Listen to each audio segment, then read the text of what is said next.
I didn't want to be right. I really didn't want to be right. Turns out I was right, and a hitherto secret Israeli intelligence document admits it. Americans, Canadians, Brits, Europeans. If you've been enjoying scenes like this over the past few weeks...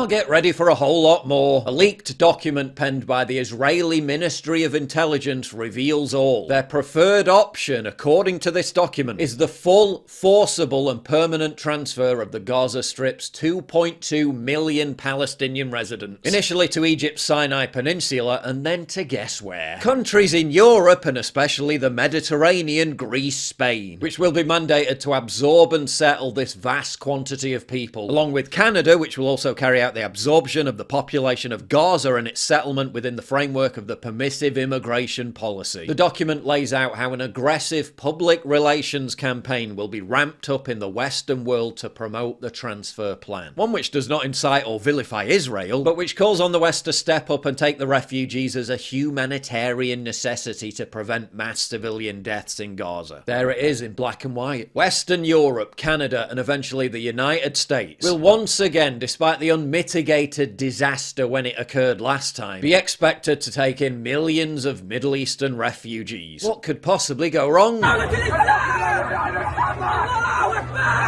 Statistically, 57% of Gazans have a positive view of Hamas, which, whatever you think of Israel, is a terrorist group that slaughters innocent civilians to achieve its political aims. So that's another 1 million plus people minimum heading to the West who support an Islamic terror group. But is the document authentic? Well, unfortunately for us, it seems to be completely legitimate. First reported on in English by 972mag.com, which isn't some random website. It's a prominent news outlet in the region run by seasoned journalists, both Israelis and Palestinians. The report was also first released in Hebrew by partner site Local Call, which also verified the authenticity of the document. A source in the intelligence ministry confirmed to Local Call and Plus 972 that the document was authentic, that it was distributed to the defense establishment by the ministry's policy division, and that it was not supposed to reach the media. Does the existence of the document mean that the forcible transfer of 2.2 million Gazans to Canada, America and Europe will go ahead? Not necessarily. The government doesn't have to explicitly follow the plan. But given Benjamin Netanyahu's previous behaviour, it's a distinct possibility. Although it was subsequently scrapped, Bibi reached a deal with the UN back in 2018 to send 16,000 West African migrants to Western countries instead of deporting them back to their homelands. Only last month, Israel responded to migrant riots in Tel Aviv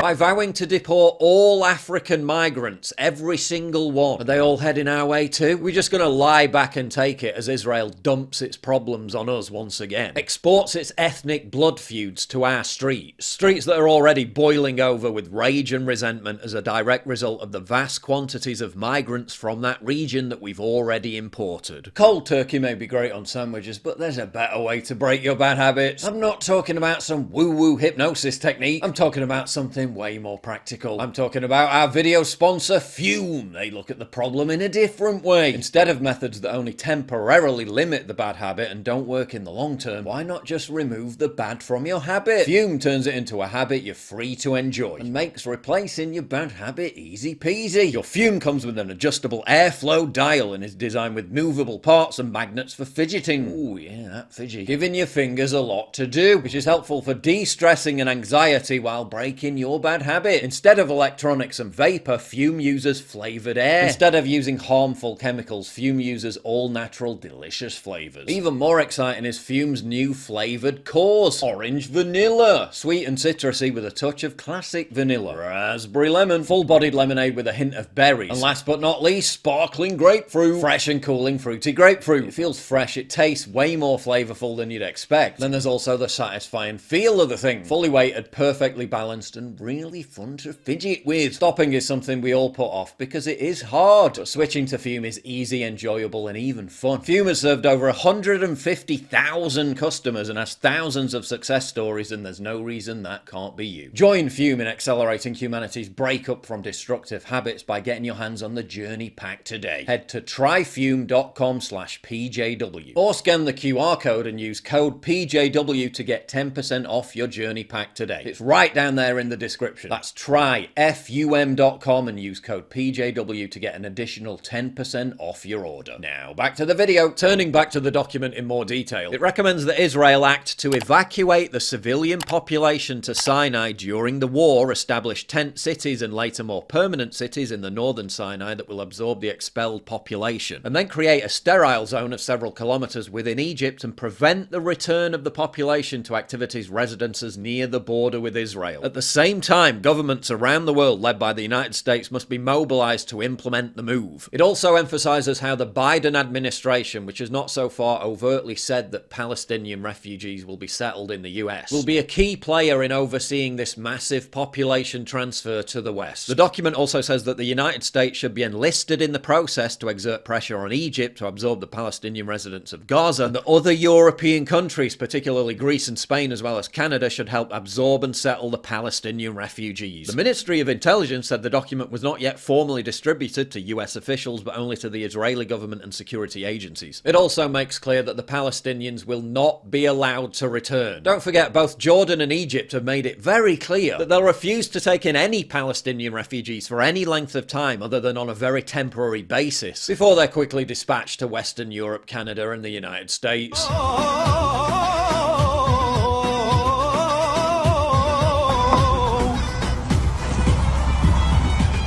على عهدي على ديني على أرض تلاقيني أنا لأهلي أنا فديهم أنا دمي فلسطيني فلسطيني فلسطيني أنا دمي فلسطيني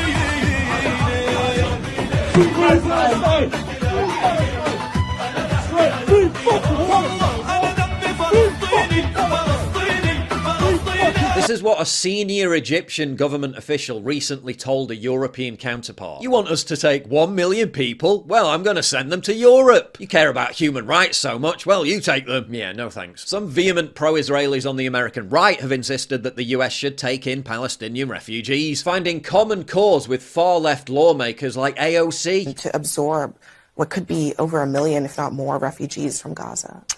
I think there's something to be said about the region's partners being able to support and step up Palestinians. However, that does not abdicate the United States from our historic role that we've played in the world of accepting refugees. We've already experienced unprecedented bedlam on our streets. Now so out of control that police in London are tearing down posters of kidnapped Israelis so as not to offend pro-Palestinian protesters and Muslim migrants, according to their own statement, to prevent an increase in community tension. How will community tensions be improved by importing millions more people who behave and think like this? After everything that European countries have experienced, not just these violent protests over recent weeks, but the wave of Islamic terror attacks, soaring crime rates and the creation of dangerous parallel societies, all of which has been massively exacerbated by mass migration over the last 10 years. Not to mention the slow ticking time bomb of demographic